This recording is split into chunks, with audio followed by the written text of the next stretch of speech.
This looks like a normal can of beer, but there's actually $1,000 in here. In this video, I'm gonna show you how I did it, and the next video, we're actually gonna give this to somebody. First thing you need to do is buy a $1,500 canner. Oh my God. So right out the gates, you're minus $500. You better save up a little bit more. We need a reference beer, which I'm getting out of my van, because that's where I keep my beers. This will tell us how heavy it needs to be. All right, let's say you really do want to try and hide some money in a beer can.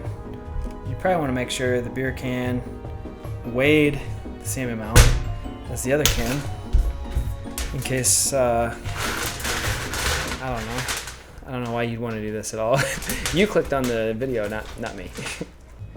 I feel like even with just that amount, we might not be able to fit the money in here.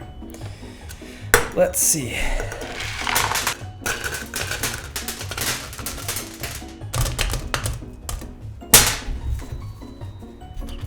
This one's definitely heavier, but you wouldn't really notice it, honestly. Ready for this? I think I need to take a couple rocks out.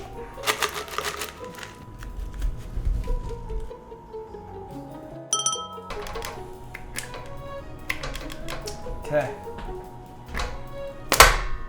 I knew that was not right.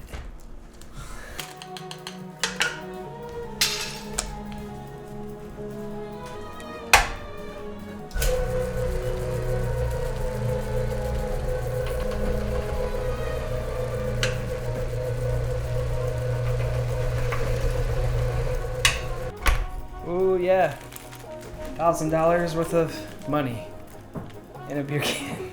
Now, to make this actually convincing, is we'll peel this label off of this real beer and we'll put it on this guy.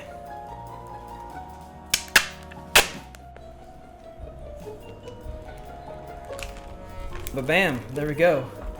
$1,000 in the beer can, and it really looks like a beer can, and it feels like it has the heft of a beer can. There you go. You clicked on this. You wanted it. Now you have it. Drink this actual beer.